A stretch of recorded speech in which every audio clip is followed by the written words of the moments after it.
Good day, everyone, and welcome to our two-day program, PMP for Operation Excellence. This is the second episode. In today, we're going to dive deep into second episode, the principles of professional project management, and, most importantly, how to apply them directly to the excellent work you do here in the maintenance department. Let's get started. Here's recap our roadmap for the next 2 days. Day 1 is all about building a strong foundation. We'll start with the why, understanding the strategic importance of project management, and move into the critical first steps of defining and planning a project. Day 2 will be focused on the how. We'll cover execution, tracking, and introduce some modern tools like Kanban. We'll close with a hands-on simulation and discuss how to effectively implement these skills back in your roles. Once you have your WBS, planning the budget becomes much more systematic. For each work package at the bottom of your WBS, you identify the resources needed: people, equipment, materials. Then you estimate the cost for each. Finally, and this is critical, you add a contingency reserve. No project goes exactly as planned, and a contingency budget is your buffer for dealing with the unexpected risks you've identified. A common problem is having more work than resources. We have 2 main techniques to deal with this. If your deadline is flexible, you can use resource leveling, where you delay tasks to fit the availability of your key people or equipment. This often pushes out the end date, but if your deadline is fixed, you use resource smoothing. Here you can only move tasks around within their existing float or slack time, which we'll discuss next. This optimizes resource use without changing the final deadline. Now let's talk about scheduling. 2 classic tools are the Gantt chart and the PERT chart. The Gantt chart is a bar chart that everyone is familiar with. It's fantastic for showing the project timeline and communicating progress. The PERT chart is a network diagram that looks more like a flowchart. Its main strength is showing the dependencies between tasks and helping us find the, quote, critical path, which is what we'll look at now. The critical path is the single most important concept in project scheduling. It is the longest chain of dependent tasks in your project. The length of this path determines the absolute minimum time your project will take. Any task on this path is, quote, critical, because if it's delayed by even 1 day, the entire project will be delayed by 1 day. These tasks have zero flexibility, or what we call float. So how do we find this critical path? We use a technique called the forward and backward pass. First, we go forward through our network diagram to calculate the earliest possible start and finish date for each task.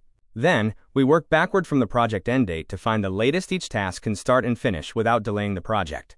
The difference between the latest and earliest start times is the float. Any task with zero float is on the critical path. We'll do a hands-on exercise to make this clear. Time for our next workshop. This is a practical exercise to make the critical path method tangible. I'm handing out a simple project network diagram. Your job is to perform the forward and backward pass calculations to find the float for each task and identify the critical path. Don't worry, we'll walk through the first couple of steps together. Now I want to shift gears and introduce a tool from the world of agile and lean manufacturing that is incredibly useful for any team: Kanban. Originating from Toyota, Kanban is a visual system for managing workflow. It's not a rigid methodology that replaces everything you do. Instead, it's a flexible framework you can apply on top of your current processes to improve flow and efficiency. Kanban is built on a few simple but powerful principles. First, you visualize your work on a board.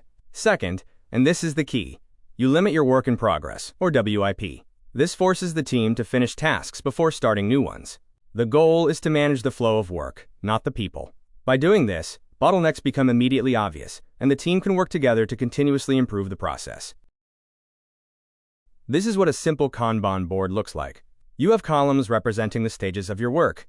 At its simplest: to do, in progress, and done.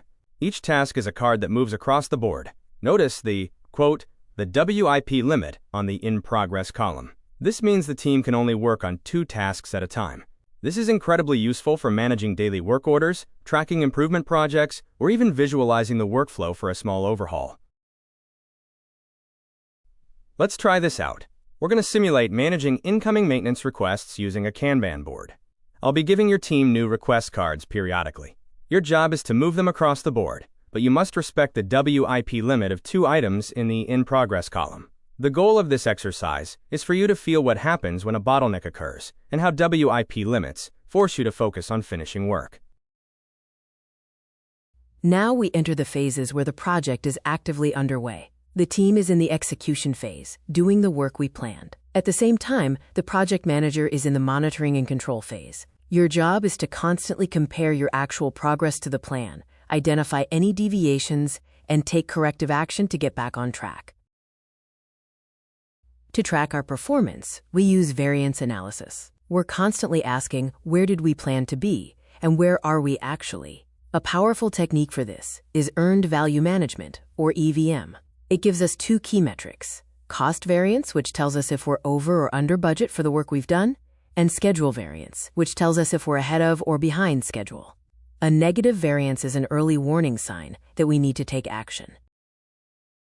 While time and cost are critical, modern project management looks at a broader set of key performance indicators, or KPIs. The Cost and Schedule Performance Indexes, CPI and SPI, tell us about our efficiency. Tracking missed milestones gives us a high-level view of schedule health. And critically, we also need to track things like stakeholder satisfaction and resource utilization. A project can be on time and on budget, but if our stakeholders are unhappy or our team is burnt out, it's not a true success. Change is inevitable on any project. The goal isn't to prevent change, but to control it. An uncontrolled change is called scope creep, and it's a primary reason projects fail. A professional project manager uses a formal change control process. A change is requested, you analyze its full impact on the triple constraint, it gets formally approved or rejected, and only then is it implemented. This process protects the project from chaos. Great project managers are proactive, not reactive. Risk management is the process of thinking about what could go wrong before it does. We identify potential risks, analyze their probability and impact, and plan a response in advance. This allows us to control uncertainty instead of being controlled by it. We'll do a risk brainstorming exercise as part of our final simulation. We've reached the final phase, project closure. This is the most frequently skipped phase in project management, but it's one of the most important for the long-term health of the organization. Closing isn't just about finishing the last task. It's a formal process to ensure the project is truly complete and its value is successfully handed over. A professional closure involves a checklist of activities. You need to get formal sign-off, hand over the deliverable to the team that will support it, close out all contracts, release your team members, and archive your documents. But the most critical step is capturing lessons learned. This is how the organization gets smarter. By documenting what worked and what didn't, we ensure that we don't pay for the same mistakes on the next project. Everything we've discussed is made easier with modern software. There are many great tools available. OpenProject is a powerful, open-source option for managing complex projects with Gantt charts and budgets. Freecamp is very scalable, with a great free version. Asana is excellent for team collaboration and workflow automation. And for a simple, visual Kanban board, Trello is a fantastic place to start. Looking ahead, artificial intelligence is set to become a powerful tool for project managers. I can automate many of the routine tasks like reporting and reminders. More excitingly, it can analyze data from past projects to predict future risks and help us optimize our resource plans. The goal of AI is not to replace the project manager, but to act as a powerful assistant, freeing you up to focus on the strategic and leadership aspects of your role. Now for our final capstone simulation. This is where we put everything together. Your group is now the project team for an urgent equipment upgrade. You have 45 minutes to produce 3 key documents: a visual project charter, a high-level WBS, and your top 3 risks. At the end, each team will briefly present their plan as if they were seeking approval from management. This will test your ability to apply the core concepts we've learned in a condensed time frame. This training is just the beginning. The real value comes when you apply these skills. So what are the next steps? First, start small. Don't try to implement everything at once. Maybe start by using a Kanban board for your daily tasks. For your very next project, create a simple one-page charter. I also highly recommend you form a small group to meet informally once a month to share what you're learning. Finally, remember that you have the training materials to refer back to, and that management support is key to making this new competency a part of the culture. That brings us to the end of our program.